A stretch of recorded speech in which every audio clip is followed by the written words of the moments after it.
నమస్తే, welcome to ISR 9 news. ముందుగా headlines.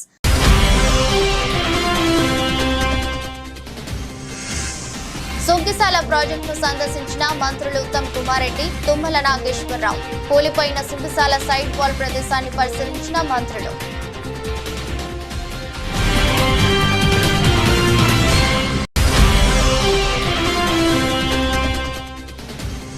వేకవోలు మండలంలో ఇళ్లపల్లి గ్రామ సర్పంచ్ పై దాడిని తీవ్రంగా ఖండించిన వైసీపీ మాజీ ఎమ్మెల్యేలు. టీడీపీ దాడులు ఆపకపోతే తిరుగుబాటు తప్పదని హెచ్చరించిన జక్కంపూడి రాజా.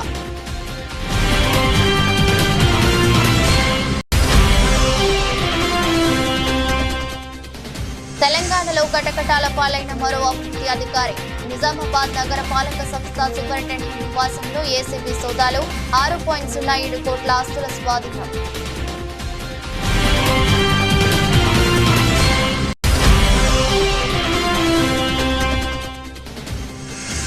ఉమా కోపేశ్వర స్వామి దేవాలయాన్ని దర్శించుకున్న మంత్రి వాసంశెట్టి సుభాష్. ప్రత్యేక పూజలు నిర్వహించిన వాసంశెట్టి సుభాష్ దంపతులు.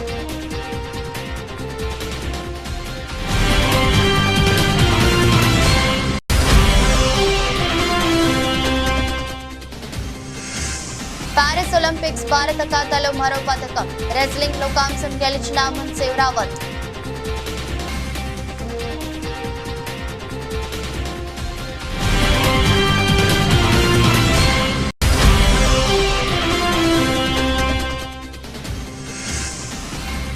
వారాంతం ట్రెండింగ్ లో ప్రపంచ మార్కెట్లతో పాటు దేశీయ ఈక్విటీ సూచీల ర్యాలీ. మదుపర్లకు కాసుల వర్షం.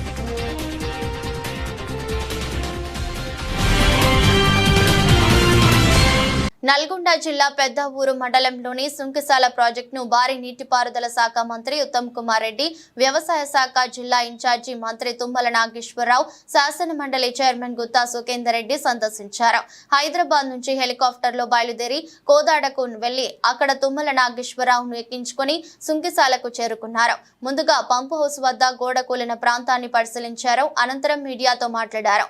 సుంకిసాల ఘటనపై దురుద్దేశపూర్వకంగా రాజకీయ ఆరోపణలు చేయడం సరికాదని శాసన మండలి చైర్మన్ గుత్తా సుఖేందర్ రెడ్డి అన్నారు.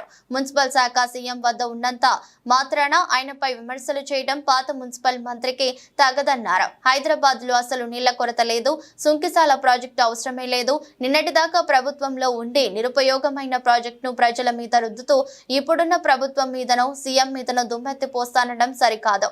కాబట్టి జరిగిన ఘటనలో మంచిగాని చెడుగాని మీ ఖాతాలోనే ఉంటుంది అని గుత్తా వ్యాఖ్యానించారు. డిసెంబర్ నాటికి 875 కోట్లు ఖర్చు పెట్టినారు. డిసెంబర్ నుంచి ఇప్పటికీ 1145 కోట్లు ఖర్చు అయింది ఈ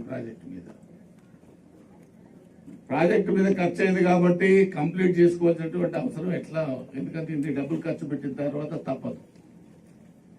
కానీ ఇదేదో రాజకీయంగా ముఖ్యమంత్రి గారి వద్దనే ఈ మున్సిపల్ అడ్మినిస్ట్రేషన్ ఉంది, ఆయన పట్టించుకోలేదనో అని పాత మున్సిపల్ మంత్రి గారు చెప్తా ఉన్నారు.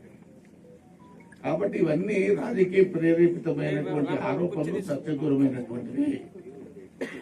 ఇవాళ హైదరాబాద్ కు ఏకేబీఆర్ కృష్ణా వాటరే కాకుండా ఎల్లంపల్లి నుంచి గోదావరి వాటర్ కూడా పైప్ లైన్ ఫేజ్ 1 గతంలోనే రాజశేఖర రెడ్డి గారు ముఖ్యమంత్రిగా ఉన్నప్పుడే స్టార్ట్ అయింది. ఆ పని కూడా అక్కడి నుంచి కూడా నీళ్లు వస్తున్నాయి.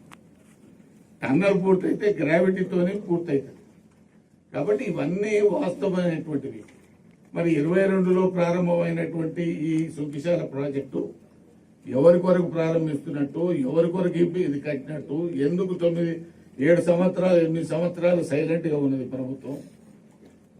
బ్రహ్మాండంగా హైదరాబాద్ నీళ్లు పోతున్నాయి. ఎక్కడ కూడా వాటర్ షార్టేజ్ హైదరాబాద్ లో లేదు. ప్రతి సమ్మర్ లో ఏమైనా తక్కువ అయితే లో లెవెల్లో మోటార్లు పెట్టి ఇదే సంపులు వేస్తున్నాం, నీళ్ళు ఇస్తున్నాం. కాబట్టి ఇది కేటీఆర్ గారి మానసపుత్రికనా తెలియదు, కేసీఆర్ గారి మానసపుత్రికనా తెలియదు. నేనైతే ఆ రోజు చెప్పినాను మన కేటీఆర్ గారు, అనవసరంగా మీరు డబ్బులన్నీ వేస్ట్ చేస్తున్నారు. ఆల్రెడీ 2 సోర్సెస్ ఉన్నాయి హైదరాబాద్ కు పోవడానికి, నల్గొండ జిల్లా పోవడానికి. ఇవాళ నల్గొండ జిల్లాలో హుజూర్ నగర్ కానీ ఈవెన్ మిర్యాలగూడకు ఎక్కడికి వెళ్ళి మిషన్ భగీరథ నీళ్ళు ఇస్తున్నారు, తేల్పాడు నుంచి నీళ్ళు ఇస్తున్నారు. అంటే వీటికి ఏ దాంతో సంబంధం లేదు, తేల్పాడుతోనే నీళ్ళు ఇస్తున్నారు. 7 TMC రిజర్వాయర్ అక్కడ తేల్పాడులో 7 TMCల నీళ్లు ఉంటాయి. కాబట్టి ఈ రోజు ఈ ప్రాజెక్టు ఎట్లా ఎందుకు ప్రారంభించినారనేది వాళ్ళిద్దరికే తెలవాలి. మా కాంట్రాక్టర్ గారికి తెలవాలి తప్ప మూడో మనిషికి ఎవరికి తెలియదు. టెక్నికల్ గా ఇప్పుడు కాంట్రాక్టర్ కడతాడు, దానివల్ల ప్రభుత్వానికి నష్టం వచ్చేది ఏం లేదు, మేము ప్రభుత్వం మీద పైసా బడన్ అనేది అది రెండో విషయం. కానీ రాజకీయ పరమైనటువంటి విమర్శలు చేయడం చాలా దుర్బుద్ధితో కూడుకున్నటువంటిది. ప్రాజెక్టు ప్రారంభించింది మీరు, మంజూరు చేసింది మీరు, కాంట్రాక్టర్ నిర్ణయించింది మీరు, నిన్నటిదాకా ప్రభుత్వంలో ఉన్నది మీరు.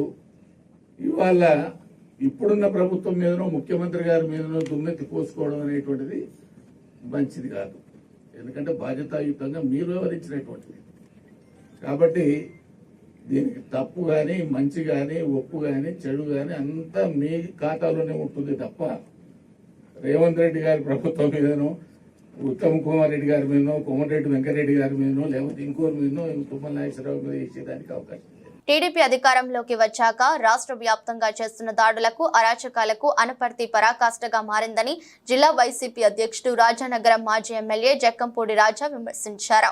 పవన్ కళ్యాణ్ బీజేపీలతో జతకట్టి సూపర్ 6 పథకాలు, రకరకాల హామీలు గుప్పించి పదే జగన్మోహన్ రెడ్డి మీద బురద చల్లి అధికారంలోకి వచ్చిన తెలుగుదేశం ప్రజలకు మంచి చేయడం మీద దృష్టి పెట్టడం లేదని ఆయన ధ్వజమెత్తారు. తమకు ఓట్లు వేయని వారిని ఏ విధంగా ఇబ్బందులకు గురి చేయాలి, ఎలా హతమార్చాలి, వారి మీద ఎలా కేసులు బనాయించాలి, వాళ్ళ ఆస్తులు ఎలా కూలగొట్టాలి అనే దానిపైనే వారి ఆలోచన నిమగ్నమై ఉందని విమర్శించారు. జగన్ కంటే రెట్టింపు పథకాలు ఇస్తామని హామీ ఇచ్చిన కూటమి మాటలు ప్రజల నమ్మి అధికారం ఇచ్చినందుకు ప్రజలను మోసం చేయకుండా కూటమి ప్రభుత్వం మేలు చేయాలని హితవు పలుకుతున్నామన్నారు. దాడులు ఆపకపోతే, పథకాలు అమలు చేయకపోతే ప్రజా తిరుగుబాటు తప్పదని అన్నారు. తెలుగుదేశం దాడులకు నిరసనగా పార్టీ అధినేత జగన్మోహన్ రెడ్డి నేతృత్వంలో ఢిల్లీలో నిరసన తెలియజేశామని, ఇంకా కూటమి ప్రభుత్వం దాడులు కొనసాగిస్తే రాజమండ్రి, కాకినాడ వంటి నగరాల్లో సైతం నిరసన కార్యక్రమాలకు దిగుతామని హెచ్చరించారు. కష్టాల్లో పాలు పంచుకొని ప్రజలకు అండగా ఉండేందుకు జిల్లా పార్టీ అధ్యక్షులు జక్కంపూడి రాజా, అనపర్తి మాజీ శాసనసభ్యులు డాక్టర్ సత్తి సూర్యనారాయణ రెడ్డి తాను ఎల్లప్పుడూ అందుబాటులో ఉంటూ కార్యకర్తలకు, ప్రజలకు అండగా ఉంటామని చెప్పారు. ఓట్లు వేయనటువంటి వాళ్ళని ఇబ్బందులకు గురి చేయాలి, హతమార్చాలి, వాళ్ళ మీద లేనిపోని కేసులు బనాయించాలి, లేక వాళ్ళ ఆస్తుల్ని ఏ రకంగా కూలగొట్టాలి అనేటువంటి కార్యక్రమం మీదే వాళ్ళ ఆలోచన అంతా కూడా నిమగ్నమై ఉంది. ఇది ఏమాత్రం కూడా ప్రజాస్వామ్యంలో ఏమాత్రం కూడా మనం పర్మిట్ చేయకూడనటువంటి పరిస్థితులు. మరి ఈవేళ ఇటువంటి పరిస్థితులకి తిరుగుబాటు అనేటువంటిది ఆంధ్ర రాష్ట్రం మొత్తానికి ఈ ఎల్లపల్లి గ్రామం నుంచే మొదలైందనేటువంటి మాట. ఎక్కడికి పోతా ఉన్నాం మనం, ఏ రకమైనటువంటి ఆలోచన ఇటువంటి వ్యక్తులు చేస్తూ ఉన్నారు, ఎటువంటి ప్రజాప్రతినిధులు మనం ఎన్నుకున్నాం అనేటువంటిది ఖచ్చితంగా ప్రతి ఒక్కరూ కూడా ఆలోచన చేయాల్సినటువంటి అవసరం ఉంది. ఇవాళ కేవలం మీ కంటికి మీ ఎదురుగుండా కనిపిస్తా ఉన్నటువంటి మీ సర్పంచ్ గారు ఒకరే కాదు, ఇవాళ అదృష్టవశాత్తు మీ అందరూ ఏకమై మీ ఐకమత్యంతో ఆయన్ని కాపాడుకోగలిగారు. కానీ ఇటువంటి వాళ్ళు వందల మంది, వేల మంది ఇప్పటికే పాపం చిత్రహింసలకు గురయ్యారనేటువంటిది ప్రత్యేకించి ఈ నియోజకవర్గంలో చివరిగా ఒకే ఒక్క మాట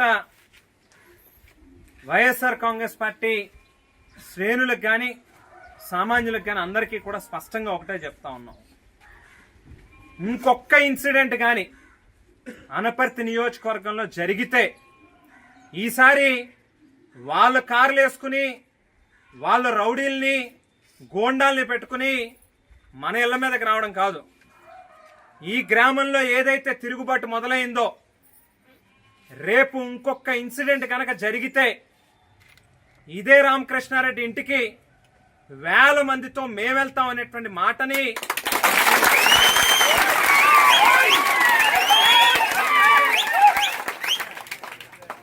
పోలీస్ శాఖ కానీ ప్రభుత్వం కానీ ఖచ్చితంగా లా అండ్ ఆర్డర్ని కాపాడాల్సినటువంటి బాధ్యత మీ మీద ఉంది.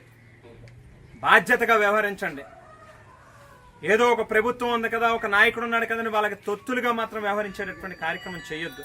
తెలంగాణలో మరో అవినీతి అధికారిని ఏసీబీ అధికారులు అరెస్ట్ చేశారు. ఆయన నివాసం నుంచి కోట్లాది రూపాయల నగదు, నగలు, స్థిరాస్తుల పత్రాలను స్వాధీనం చేసుకున్నారు. నిజామాబాద్ నగర పాలక సంస్థలో దాదాపు 25 సంవత్సరాలుగా సూపరింటెండెంట్ గా ఇన్ఛార్జి రెవెన్యూ అధికారిగా పనిచేస్తున్న నాగేంద్ర పెద్ద ఎత్తున అవినీతి అక్రమాలకు పాల్పడుతున్నారన్న సమాచారంతో ఏసీబీ అధికారులు ఆయనపై ఏడాది కాలంగా నిఘా ఉంచారు.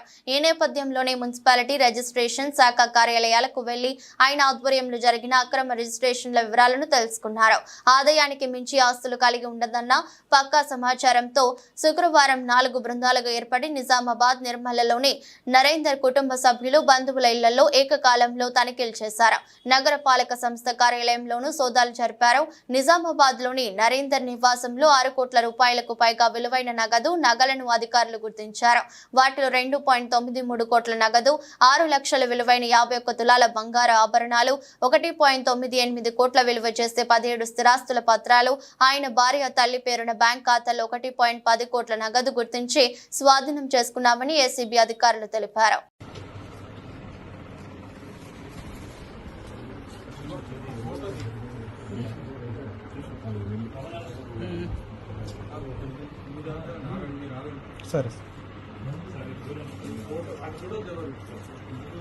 కొత్తపేట పలివెల గ్రామంలో కొలువై ఉన్న శ్రీ ఉమా కోపేశ్వర స్వామి దేవాలయాన్ని దర్శించుకొని ప్రత్యేక పూజలు నిర్వహించిన ఆంధ్రప్రదేశ్ కార్మిక శాఖ మంత్రి వాసంశెట్టి సుభాష్ దంపతులు కోనసీమ పుణ్యక్షేత్రాలలో ఒకటిగా పేరుగాంచిన ఉమా కోపేశ్వర స్వామి దేవాలయం పలివెల గ్రామంలో ప్రసిద్ధిగాంచింది.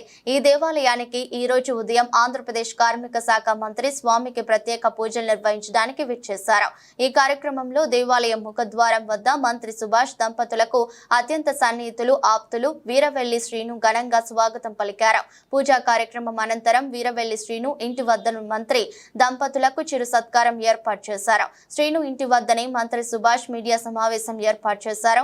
ఈ సమావేశంలో మంత్రి సుభాష్ మాట్లాడుతూ ఆంధ్రప్రదేశ్ ను స్వర్ణాంధ్రప్రదేశ్ గా మార్చడమే ముఖ్యమంత్రి చంద్రబాబు నాయుడు లక్ష్యమని తెలియజేశారు. జిల్లాల్లో ఉన్న రోడ్లు మరియు తాగునీరు సమస్యలను వెంటనే పరిష్కరిస్తామని తెలిపారు. కార్యక్రమంలో పాల్గొన్న నాయకులకు, కార్యకర్తలకు వీరవెల్లి శ్రీను అల్పాహారం అందించారు. 2 నెలల పాలనలో చంద్రబాబు నాయుడు గారు నిరంతరం పేదవాళ్ళ కోసం, పేదవాళ్ళకి అందవలసిన సంక్షేమ పథకాల కోసం నిరంతరం డిపార్ట్మెంటల్ రివ్యూలు, కలెక్టర్లతో రివ్యూలు అన్నీ జరుగుతూ ఉన్నాయి. ఆయన నాకు తెలిసి 5-6 గంటలు మాత్రమే నిద్రపోతూ ఉన్నారు. మిగతా 18 గంటలు నిరంతరం రాష్ట్ర అభివృద్ధి కోసం అందరితోని రివ్యూ పెట్టి అన్ని డిపార్ట్మెంట్లు కూడా పనిచేసే విధంగా ముందుకు సాగుతూ ఉన్నారు. చంద్రబాబు నాయుడు గారు మా క్యాబినెట్లో ఇచ్చిన సూచనలు ఒకటే, నేను పడుకోను, మిమ్మల్ని పడుకోను, నిరంతరం ప్రజల మధ్య ఉండండి, ఏ అంగు ఆర్భాటాలకు పోకండి అని చెప్పడం జరిగింది. ఇంకా విషయానికి వస్తే మరి మన సాక్షి టీవీ అధినేత జగన్మోహన్ రెడ్డి గారి విషయానికి వస్తే ప్రజలు ఏకంగా ఆయనకి 10 మంది శాసనసభ్యులు ఇచ్చారు. మరి ఆయన ఈ రోజు వరకు కూడా ఒకసారి వచ్చారు సేవ్ డెమోక్రసీ అని, మొదటి రోజున వచ్చాడు ఆయన, ఎవరు లేని టైంలో వచ్చి అసెంబ్లీలో త్వరగా వెళ్ళిపోయాడు.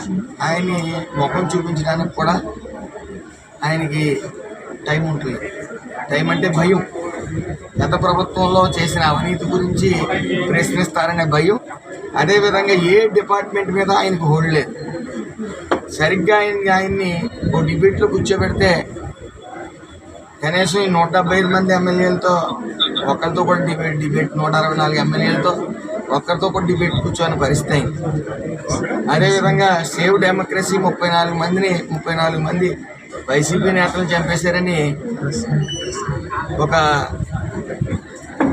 డివైడ్ టాక్ని తీసుకువద్దాం, ఈ ప్రభుత్వం మీద విషం చిమ్ముదామనే నెపంతో ఆయన వచ్చారు. కానీ చంద్రబాబు నాయుడు గారు కానీ మీ అందరం కానీ మెదక్ జిల్లా చేగుంట మండలంలోని పులిమామిడి గ్రామం నుండి నిజాంపేట మండలంలోని కల్వకుంట గ్రామానికి వెళ్లే రహదారి 3 కిలోమీటర్ల దూరం పూర్తిగా అధ్వానంగా తయారైందని గ్రామస్తులు బుధవారం రోడ్డుపై ఏర్పడిన గుంతలతో వరి నాట్లు వేసి నిరసన తెలిపారు.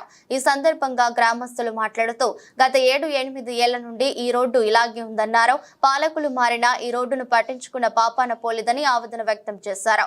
పులిమామిడి నుండి కల్వకుంటకు వెళ్లే రోడ్డు 3 కిలోమీటర్ల దూరం పూర్తిగా గుంతలమయంగా మారిందని, గుంతల వల్ల బైక్లు స్కిడ్ అయి కింద పడుతున్నారని ఆవేదన వ్యక్తం చేశారు.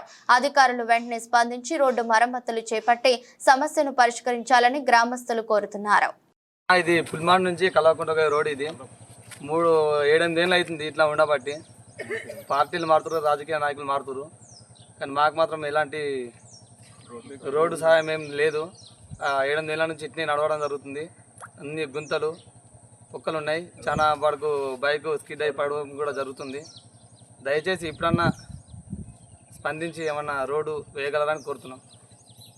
ఎంతమంది రాజకీయ నాయకులు మారినా కానీ రోడ్డు మారతలేదు. 3 కిలోమీటర్లు ఉంది, చేయమంటే ఎవరు చేయట్లేదు. ఎక్కువ దూరం ఉన్నా కానీ పట్టించుకోకపోతే అదో అర్థం ఉంటుంది. 3 కిలోమీటర్లు ఇప్పుడు 3 సంవత్సరాలు 4 సంవత్సరాల నుంచి కూడా ఈ రోడ్డు ఇట్నే ఉంటుంది. వర్షాకాలం వస్తే చాలా ఇబ్బంది అవుతుంది. చాలామంది నైట్లో పడ్డోళ్ళు ఉన్నారు, చాలామందికి దెబ్బలు తాకిన వాళ్ళు కూడా చాలామంది ఉన్నారు.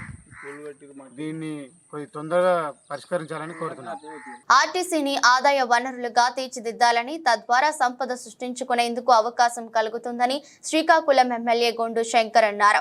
నగరంలోని ఆర్టీసీ కాంప్లెక్స్ ఆవరణలో ఎంప్లాయీస్ యూనియన్ నూతన కార్యాలయాన్ని శ్రీకాకుళం ఎమ్మెల్యే గొండు శంకర్ గురువారం ప్రారంభించారు.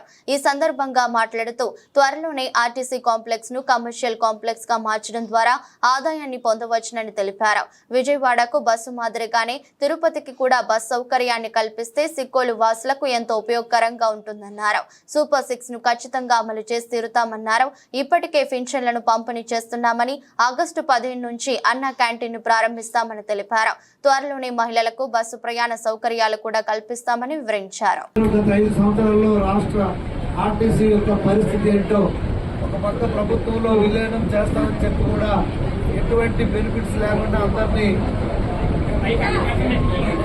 20 సంవత్సరంలో ముంచేసినట్టు వదిలేసిన పరిస్థితి. అయితే ఇప్పుడు ప్రత్యేకమైన శ్రద్ధ తీసుకొని మహిళలకు కూడా ఉచిత ఆర్టీసీ ప్రయాణం మనం చేస్తున్న సందర్భంగా ఈరోజు ఆర్టీసీని బలోపేతం చేయడం కోసం మళ్ళీ అలాగే ప్రజా రవాణా కాదు, మార్గో కూడా కమర్షియల్ రవాణాను కూడా బలోపేతం చేయడానికి పెద్ద ఎత్తున రాష్ట్ర మంత్రివర్యులు కానీ అలాగే గౌరవ ముఖ్యమంత్రి వర్యులు ఎన్డీఏ కూటమి ప్రభుత్వం చిత్తశుద్ధితో ఉంది.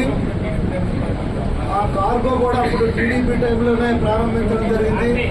దాన్ని ఇంకా బలోపేతం చేసి మరింత మెరుగైన సేవలు ప్రయాణికులకు కానీ ప్రజలకి అందించడం కోసం చిత్తశుద్ధితో ఉంది. అలాగే ఎంప్లాయీస్ యొక్క సమస్యలపైన కూడా ప్రభుత్వం చిత్తశుద్ధితో ఉంది. మనకందరికీ తెలిసిందే, ఇప్పుడు ఆర్థికంగా మొన్న శ్వేతపత్రం రిలీజ్ చేయడం జరిగింది. ఎంత ఘోరమైన పరిస్థితిలో ఉందో.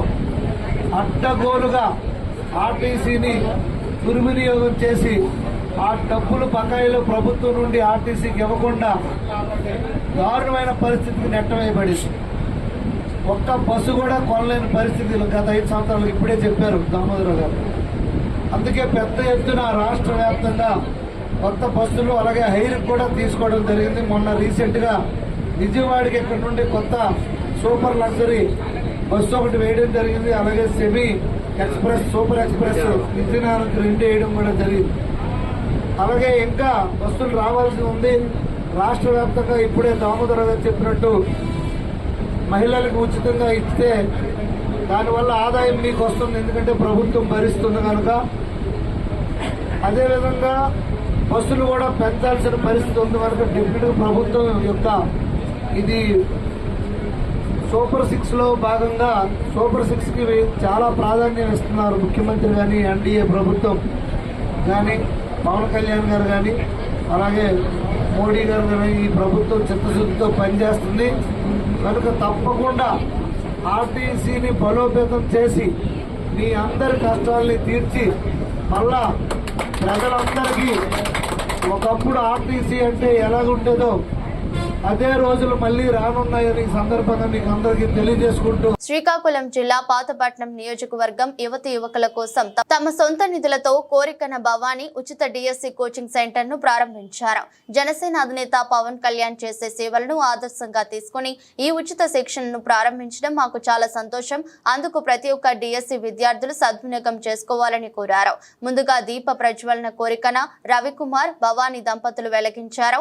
డిఎస్సి విద్యార్థిని ఉద్దేశించి ఈ కార్యక్రమంలో Medicover MD Dhaneti Sridhar, Janasena party జిల్లా అధ్యక్షులు పిసిని చంద్రమోహన్, పాతపట్నం నియోజకవర్గం Janasena incharge Gedela Chaitanya, Srikakulam Janasena party incharge Korada Sarveswararao, Amudala Valasa Janasena incharge Pedada Rammohan, హెచ్ఎర్ల ఇన్సూరెన్స్ ఎస్వైడి Vishwakshen, Ichchapuram Janasena incharge Dasar Raju, Tekkali Janasena incharge Kaniti Kiran, Narasannapeta incharge Balaga Praveen, Janasena నాయకులు తదితరులు ఉచిత డిఎస్సి శిక్షణను సద్వినియోగం చేసుకోవాలని కోరారు.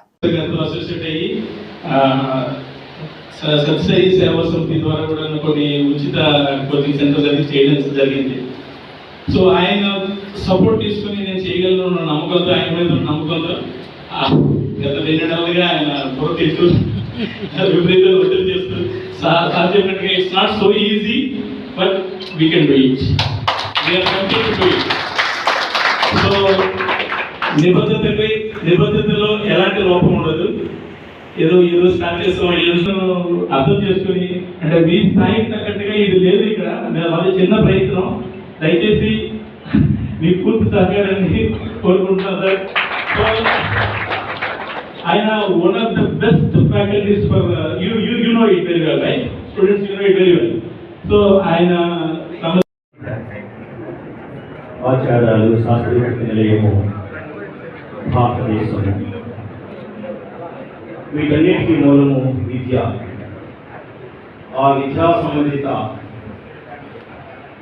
బాధ్యతాయుత సభా కార్యక్రమం ప్రారంభించుకున్నాం. సభా కార్యక్రమాన్ని నిర్వహిస్తున్నాం.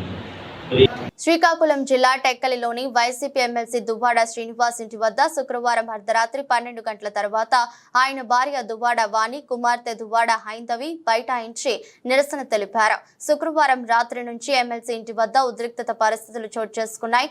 వాణి, హైందవీలకు మద్దతుగా తల్లిదండ్రులు, సోదరి ఘటనా స్థలానికి చేరుకున్నారు. న్యాయం జరిగే వరకు అక్కడే ఉంటామని బైఠాయించి నిరసన చేపట్టారు.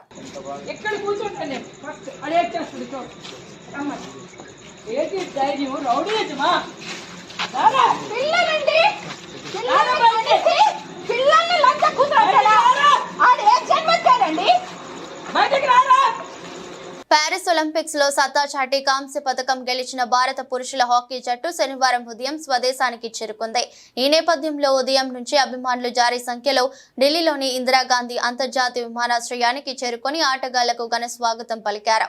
Captain Harman Preet Singh, goal keeper Sreejesh, మాజీ సారథి మన్ప్రీత్ సింగ్ తో పాటు ఇతర ప్లేయర్లకు మెడలో పూలదండ, రుమాలు వేసి అధికారులు గ్రాండ్ వెల్కమ్ చెప్పారు. దీంతో జట్టులోని ప్రతి సభ్యుడు, సిబ్బంది ఆనందంగా ఉల్లాసంగా కనిపించి, అలాగే కొందరు ఆటగాళ్లు బ్యాండ్ చప్పుళ్లకు హుషారుగా తీన్మార్ స్టెప్పులు వేయడం కూడా చేశారు. కాగా గురువారం స్పెయిన్ తో జరిగిన కాంస్య పథక పోరులో టీమిండియా సత్తా చాటింది. ఈ మ్యాచ్ లో 2-1 తేడాతో భారత జట్టు నెక్కి కాంస్య పథకం దక్కించుకుంది. 1968లో మెక్సికో సిటీలో జరిగిన ఒలింపిక్స్, 1972 మ్యానిచ్ ఒలింపిక్స్ లో వరుసగా 2 కాంస్య పతాకాలను సాధించిన భారత్ హాకీ జట్టు ఒలింపిక్స్ లో వరుసగా 2 కాంస్య పతాకాలు సాధించడం ఇది రెండోసారి. 2020 టోక్యో ఒలింపిక్స్ లో కూడా టీమిండియా కాంస్యంతో మెరిసిన విషయం తెలిసిందే. ప్యారిస్ ఒలింపిక్స్ లో భారత్ కు మరో పథకం లభించింది. 21 ఏళ్ల అమన్ సెరావత్ రెజింగ్ లో కాంస్యం సాధించారు. భారత్ కు ఇది 6వ పథకం. కాంస్య పథకం కోసం నిన్న 57 కిలోల విభాగంలో జరిగిన పోరులో 13-5తో వ్యూటోరికో రెజ్లర్ థరియన్ టోయ్ ను ఓడించి పతాకాన్ని తన మెడలో వేసుకున్నారు. ఈ పోటీలో భారత్ తరపున పోటీ పడిన ఏకైక పురుష రెజ్లర్ అమన్ సేమి ఫైనల్లో జపాన్ టాప్ సీడ్రీ హిచుగి చేతిలో 0-10 తేడాతో చిత్తుగా ఓడిన అమన్ ఈ మ్యాచ్ లో మాత్రం ఎలాంటి పొరపాట్లకు తావివ్వకుండా ప్రత్యర్థిపై పూర్తి పైప్ చేయి చూపించారు. అది నుంచి దూకుడు ప్రదర్శించి దరియన్ను చిత్తు చేసి పతాకాన్ని సొంతం చేసుకున్నారు. ఈ పతాకాన్ని అతడు తన దివంగత తల్లిదండ్రులు, దేశ ప్రజలకు అంకితం ఇచ్చాడు. ఒలింపిక్స్ తో పతకం సాధించిన ఒలింపిక్స్ లో పతకం సాధించిన 7వ భారత రెజ్లర్ గా అమన్ రికార్డులకు ఎక్కాడు. 1952లో హెలింగ్సీలో జరిగిన ఒలింపిక్ క్రీడల్లో కేడి జాదవ్ కాంస్యం కైవసం చేసుకున్నారు. స్వతంత్ర భారతంలో తొలి పతకం అందుకున్న రెజ్లర్ గా జాదవ్ పేరు రికార్డులో నిలిచిపోయింది.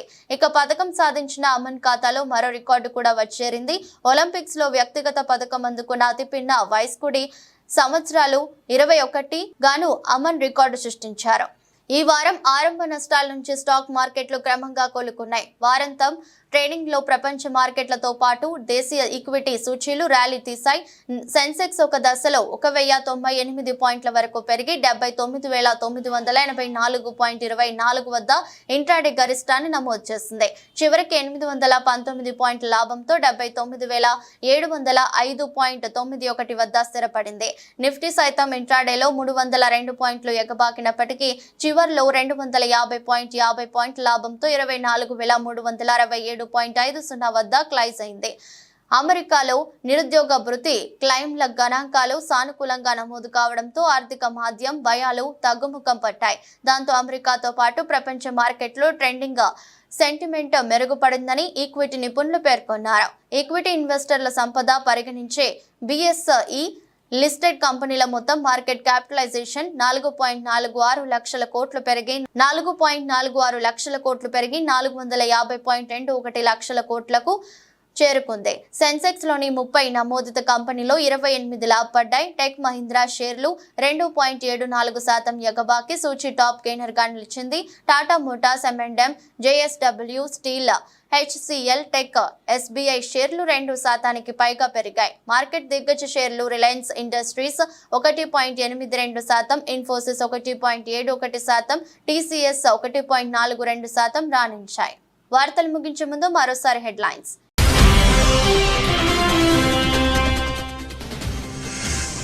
సుంకిశాల ప్రాజెక్టును సందర్శించిన మంత్రులు ఉత్తమ్ కుమార్ రెడ్డి, తుమ్మల నాగేశ్వరరావు.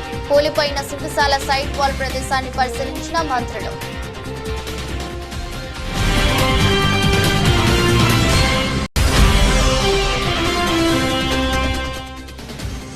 బికవోలు మండలంలో ఇళ్లపల్లి గ్రామ సర్పంచ్ పై దాడిని తీవ్రంగా ఖండించిన వైసీపీ మాజీ ఎమ్మెల్యేలు. టీడీపీ దాడులు ఆపకపోతే తిరుగుబాటు తప్పదని హెచ్చరించిన జక్కంపూడి రాజా.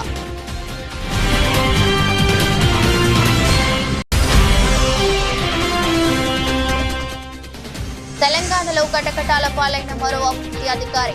నిజామాబాద్ నగర పాలక సంస్థ సూపరింటెండెంట్ నివాసంలో ఏసీబీ సోదాలు. 6.07 కోట్ల ఆస్తుల స్వాధీనం.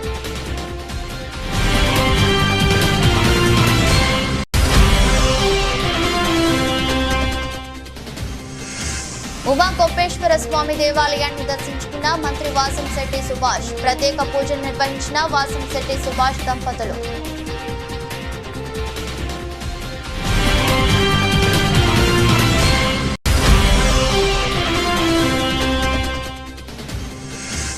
పారిస్ ఒలింపిక్స్ భారత ఖాతాలో మరో పథకం. రెజ్లింగ్ లో కాంస్యం గెలిచిన అమన్ శివరావత్.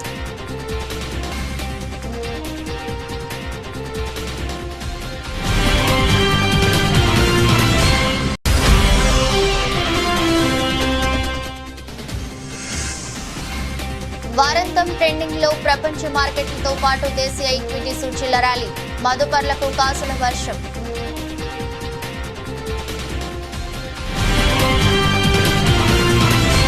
ఇది రోజు బులెటిన్. మరో బులెటిన్లో మళ్ళీ కలుద్దాం. అంతవరకు సెలవు. నమస్కారం.